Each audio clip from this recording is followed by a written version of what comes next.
officially underway with racing. Inside the last kilometre now, and this is the stuff that dreams are made of. What a race! Oh, he's down! Look at Van der Poel going from behind them! Look at Van der Poel on the left-hand side! This is incredible! I've never seen anything like this in my life!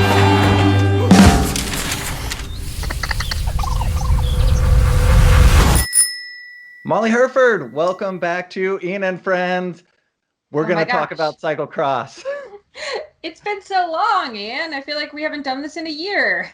It's almost like we have experienced a global pandemic and been covering every road race in the world for the last 4 months, and now we're finally getting to talk about cyclocross. But I am very excited to run back the Holst World Cup with you and go ahead and look to the World Championships and what this Christmas block of racing means for the Worlds and the final World Cup coming up in Overijse. Yeah, I mean, well, first of all, it means there are a lot of very tired, very relieved racers today, I feel like. Oh my gosh, like between the mud and the speed of some of those races in the past 2 weeks, I don't know how they were functioning at the World Cup on the weekend. Yeah, I saw Curtis White did like 8 races in 15 days. And also, not to mention, in a completely fanless environment. So just the surrealness of going through this brutal Christmas block period of racing and not showing up to a race that there's no fans there. You're in the mud, you're in the cold, you're in the wet. And you, at this point, you are truly doing this for the pure love of the sport and I guess also your job. Yeah, I actually have to wonder if that's maybe why some of the gaps between first and second have been as big as they are. Like maybe it is without the fans just screaming at you. It's hard to just, go into that one extra gear to chase back on. Well, let's get into some of these gaps because we did see big gaps at Holst. Surprisingly big, I should say, in the women's race. Both these races were pretty much one wire to wire in both the men's and women's race. In the women's race, it was Denise Betsema coming around Sana Khan, who Sana has been getting very good starts. Not quite there at the finishes yet, but is showing some form at the starts. Came around Sana Khan early in lap 1 and really didn't look back. There were some scrambles by Anna Marie Wurst, by Celine Del Carmen Alvarado to hold her wheel. But on this grassy course, these muddy sections, Betsema was simply riding away. Yeah, I mean, she was pretty flawless technique-wise.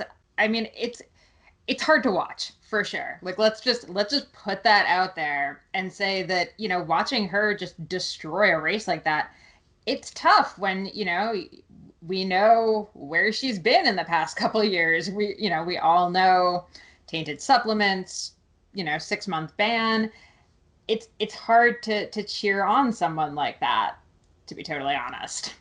We will get into our deep held thoughts and feelings on Denise Betsema. I have trouble rooting for her, but for an entirely different reason that I will get into. But one thing that did surprise me was after back-to-back podium placings, Clara Honsinger fell off a little bit, but not a lot. Still finishing in 6th place, which is a great result for her, but didn't seem to capitalize on that finally being on the front row start for a World Cup. All right, so here's my thing. Everyone keeps making fun of Clara's starts, but we've had a few North American women over the years who have been fabulous starters. Like they're out front at the World Cup, they're killing it for like half a lap and then they get swallowed up. So to me, for this being Clara's first season in Belgium or first real season in Belgium racing, I think she is racing so smart. Like, are her starts perfect? No, they can get better, but I think they can get better a lot faster than like the rest of the race can get better. We're talking like she has this 1 10-second portion that she can focus on, maybe next year, but she's riding from, 30th place up to third, up to second. Like, I don't think we can really be that concerned about her start power. I think she's going to get there. I think we just all need to cool our jets. That'll come with time. But usually when the North American women are the ones who are blasting out of the start gate and getting into the first place or second place in that first lap, they aren't finishing first or second. Clara's coming from behind and just racing smart. Yeah, I mean, fair enough. If you look at Dendermonde, if you look at Namur, just brutal courses, and Clara with these somewhat magical third laps, just erasing a 30-45 second deficit to the riders on the podium in front of her as they fade, and she seems to be gaining steam. You're absolutely right. That is a good place to be. That is where you want to be as a world class, someone who is aspiring to be held up amongst sort of that top three or even the very best cyclocross racer in the world. But yeah, will she get better starts? Absolutely. I spoke with her the other day. I know she's been working on them. Funny enough, she actually has the team mechanic, Gary Wolf, sprinting her off the line, and that's her training partner over in Belgium. So it'll be interesting to see if she has enough time in this final World Cup in Overijssel and also the World Championships to improve enough to get a medal at the World Championships. We'll circle back on that.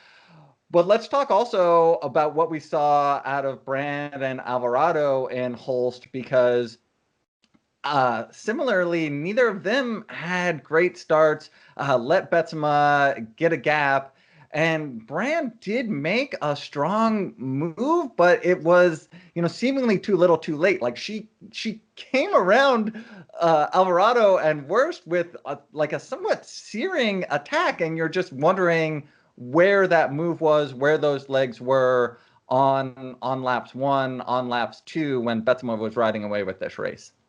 Yeah, I mean, it's hard to really knock Brand for that, just given how many races she's won in the past couple weeks. So to me, she must have just been so tired. There's a chance that was just all she had. This was a fast course. There were a ton of riders pulled because it was so fast and so power driven that, to me, her not being able to hold an attack, she's been racing her butt off for the last couple weeks.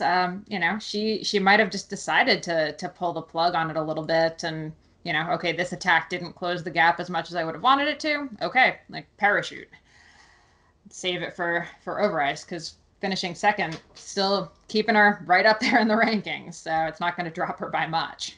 Yeah, I believe at this point, Brand has already locked up the World Cup win overall. So not losing much by finishing second at Holst. And yeah, you can't take much away from Brand. She is still the top ranked racer in the World Cup and ostensibly the top female in the world.